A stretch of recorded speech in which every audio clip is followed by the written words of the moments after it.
ወርቅ በጣም ማለት ነው በጣም ጨምሮ ነው ያለው። ሁሉንም ካራቶች በስንት በምን ያህል እንደጨመረ ከትላንት ጋር በማነጻጸር እንዲሁም ደግሞ በጥሬውና በወርቅ ቤቶች መሸጫ የምነግራችሁ ይሆናል። ሰላም ቤተሰብ ተከታታዮቻችን እንዴት አላችሁ? በየዕለቱ የምናቀርብላችሁን የወርቅ ዋጋ መረጃ ዛሬም ይዘንላችሁ እንደተለመደው መጥተናል። ከታችኛው ካራት ከ14 ካራት እስከ 24 ካራት ያለበትን የዛሬን በጥሬው ወርቅ ዋጋ መሸጫ እንዲሁም ደግሞ ዋና ካራት የሚባሉትን 14 ካራት፣ 18፣ 21 ካራትን በሱቅ መሸጫ ቦታዎች ላይ በስንት እየተሸጡ እንደዋሉ የዛሬን ቀን ወቅታዊ የሆኑ መረጃዎችን ልናደርሳችሁ መጥተናል። እንደተለመደው ቪዲዮውን በላይክ ጀምሩት።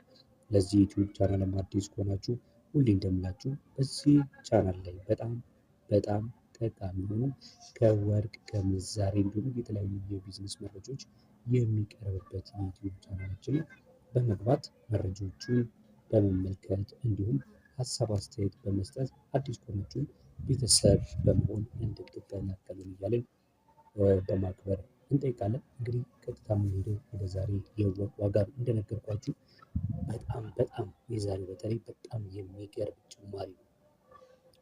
በልዩነት ማለት ነው። በቀናቶች ልዩነት እንደ ዛሬ እንዲሁ የጨመረበት ቀን የለም። ትላንትና ነግሬያችኋለሁ። መግዛት ካለባችሁ መግዛት ያለባችሁ ዛሬውኑ ነው ብያችሁ ነበር። ትላንት በሰራሁት ቪዲዮ ማለት ነው። እንዳልኩት ነው። በጣም በከፍተኛ ሁኔታ ጨምሮ ነው። በትንሹ 400 ብር ነው ከዛ በላይ። ይሄ ደግሞ ማለት በአንድ ግራም ማለት ነው። በዛ ዋጋ የትልቁ ካራት ጨምሮ ነው ያለው። ከ14 ካራት ጀምሮ እንደሚከተለው እስቲ ዛሬ በስንት እየተሸጠ ይገኛል የሚለውን እንመልከት። 14 ካራት ወርቅ ዛሬ ታህሳስ 15 2018 ዓ.ም 1 ግራም በመሸጥ ላይ የሚገኘው በ13060 ብር ነው። 13060 ብር 1 ግራም ወርቅ። ትልቅ የሆነ ጭማሪ ነው። ምንም አይነት ጥያቄ የለውም። ቀጥሎ የምናስመለክታችሁ ደግሞ ባለ 15 ካራቱን ይሆናል። 15 ካራቱ 1 ግራም ወርቅ ዛሬ 13993 ከ62 ነው እየተሸጠ የሚገኘው።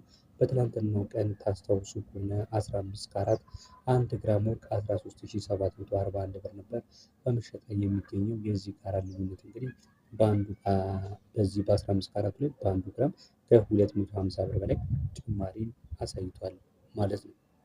ቀጥለን የምንመለከተው